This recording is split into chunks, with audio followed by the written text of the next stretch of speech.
Hola, soy Carlos y hoy les tengo algo bien interesante que sé que los va a sorprender.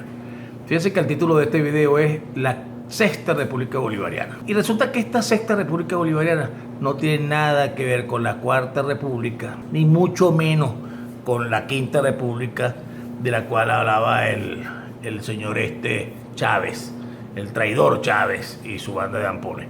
Fíjense que la historia nos enseñó que la gesta emancipadora de Bolívar logró un resultado de 5 naciones fundadas y o libertadas por Simón Bolívar. Y resulta que ahora se descubre que hay una sexta república bolivariana. A esa es la que nos vamos a referir hoy. A la sexta república que fundó Bolívar. Se sorprenden, ¿verdad? Yo también me sorprendí. Pero fíjense cómo comienza la historia. Después de la toma de la ciudad de Angostura en 1817, el Libertador, con ese pensamiento estratégico de ese gran genio universal que se llama Simón Bolívar, él tenía el conflicto de un comercio que existía entre Norteamérica y el Imperio Español para pertrechar a las tropas españolas en el territorio nacional y en la Gran Colombia. Ese comercio venía por Boston y penetraba pues por el Orinoco. Eso estratégicamente había que cortar ese comercio. Y por eso él decide invadir y crear una nueva república. ¿Saben cómo se llama esa sexta república? Nada más y nada menos que la República de la Florida. De la República de la Florida, pero la Florida, de la península de la Florida. Fíjense qué cosa tan interesante. En 1817, como les decía, Bolívar, en ese pensamiento estratégico que involucraba el corte del comercio, crear un nuevo frente de batalla contra el Imperio Español, porque Florida era parte del Imperio Español, que permitiera también facilitar la independencia de Cuba y Puerto Rico y obstaculizar que de alguna manera el Imperio Español volviera a atacar y a reconquistar a Venezuela. ¿Qué hace Bolívar? Comisiona a el general Gregor MacGregor. Gregor MacGregor era un oficial prócer de la independencia, sus restos reposan en el Panteón Nacional, y lo comisiona para invadir la Florida en compañía de otros ilustres próceres de la independencia. Imagínense el calibre, estamos hablando de Agustín Codazzi, de Pedro Gual, de Juan Germán Rocio, el almirante Lino de Clemente. Con esta fuerza, con estos talentos militares de la época emancipadora, entonces toman el 25 de junio de 1817, toman la isla de Amelia, en la Florida. La isla de Amelia por primera vez recibe y se planta, imagínense, en esa tierra de ese continente, la bandera tricolor mirandina. No solamente la bandera venezolana, sino que también se planta la bandera diseñada para la República de la Florida.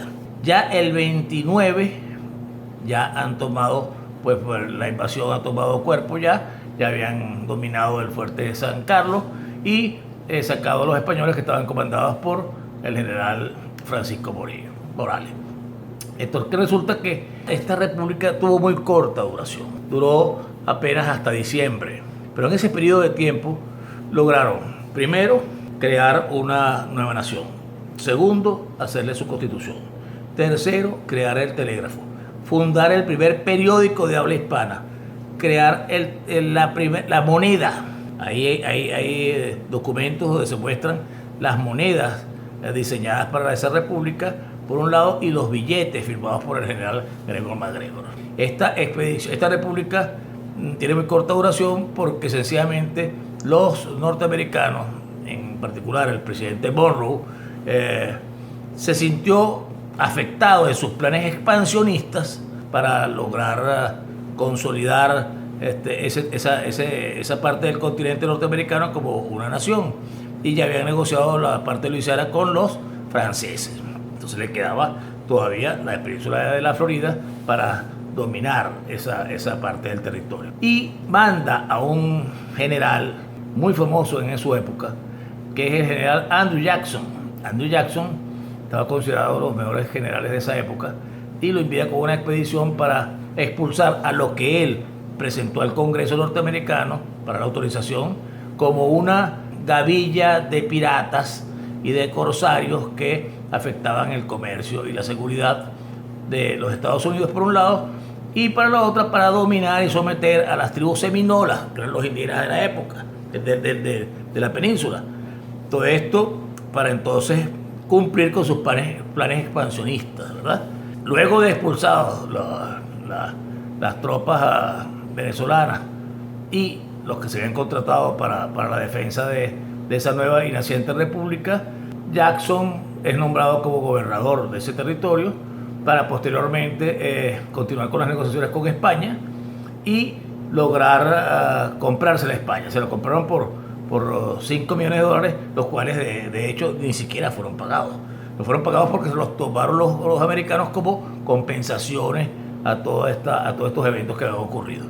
Fíjense que como nunca en la historia de Venezuela, en los libros que yo he estudiado y los libros que ha estudiado mucha gente, todos nosotros, porque a todo el que le he medio asomado la nota, se quedan sorprendidos y dicen que nunca habían escuchado esto.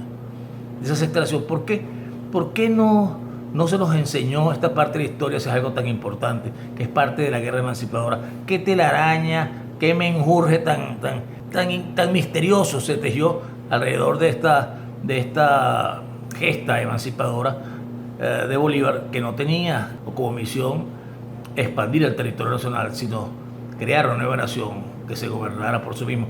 Antes de la invasión de los americanos ya estaba proclamada la fecha de las elecciones para que los naturales y los nativos de esa nueva república fueran los que nombraran sus autoridades.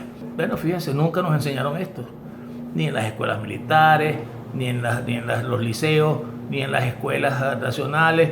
No nos dijo nada de que había una sexta república. Por eso es que me arrecho.